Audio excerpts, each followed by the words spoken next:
How about some reactions? Yes. Well, I want to share with you something wonderful that happened to me. I saw your movies, and I was at work shortly after that, and I was really having trouble with 3 people. And I said, all right, just like I learned in the movie, I'm going to come outside myself. And for a couple hours, I just got all my feelings together about how bad I felt about these 3 people. And I said, well, I really hate those people. I was honest. I got it all together. And I said, well, Jesus, now what can you do about that? And a little while later, I started to cry because I realized that Jesus died for those people, and they couldn't help how they were. And that afternoon, I had to go in the office, and I spoke to those people, and I told them why I was right and what my problem was, and they agreed with me.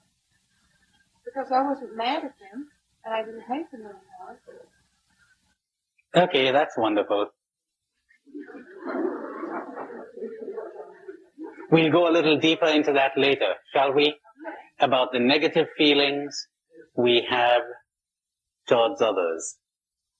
Anytime you have a negative feeling towards anyone, you're living in an illusion. There's something seriously wrong with you, as you discovered. You're not seeing reality. Something inside of you has to change. But what do we generally do when we have a negative feeling? We're saying, he is to blame. She is to blame. She's got to change. Oh, no. The world's all right. The one who has to change is you.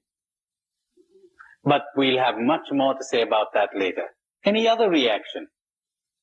Yes. I did work in an institution, and I was trying to get some kind of an example of what you meant when you said that if I identify with any quality in me, suffering begins. And if we have a staff meeting, and someone says the food stinks, normally the dietitian will go into order. So my question is, does that relate to what you're saying? In other words, if you didn't take it personally, you could food for Jane. Oh, yes. Oh, yes. You know, she's identified with this, and she's saying, anyone who attacks the food is attacking me. I feel threatened, but I is never threatened. It's only me that is threatened. Yes? Question is, because what pain is not new to you, I have one problem. Supposing you're witnessing some out-and-out injustice, or something that is obviously and objectively speaking wrong. Now, would it not be a proper reaction to say this should not be happening, or to somehow want to involve yourself in correcting this wrong? It may not be simply that I feel bad about the situation, but the situation is objectively wrong. Someone's injuring a child with abuse going on, etc. How about that kind of thing? Now, did you assume that I was saying that you wouldn't do anything? I said you wouldn't have negative feelings, as a result of which you'd be much more effective. Because when the negative feelings come in, you go blind. Me steps into the picture. And everything gets fouled up. And frequently, we had a problem on our hand before. Now we have 2 problems. But that's a very good question, because I'll have to come back to that again. Don't assume, I'm glad you brought that out, because lots might assume that not having negative feelings of anger and resentment and hate would mean that you do nothing about a situation. Oh no. You're not affected emotionally, but you are actionally, if that makes any sense. You spring into action. You become very sensitive to things and people around you. What kills the sensitivity is this. What many people would call the conditioned self.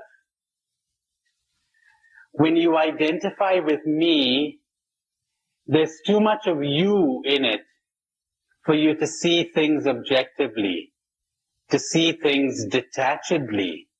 And it's very important that when you swing into action, you be able to see things detachedly.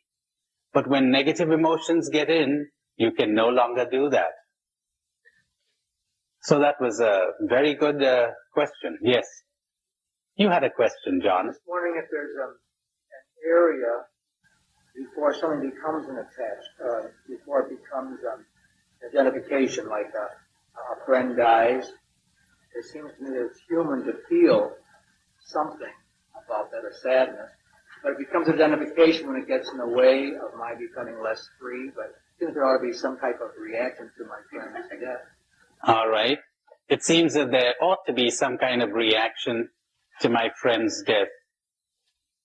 Self-pity?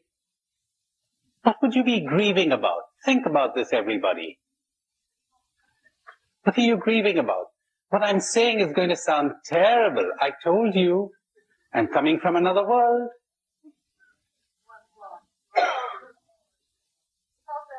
Personal loss, right? Feeling sorry for me. All right. You mean you're feeling sorry for other people who are feeling sorry for themselves?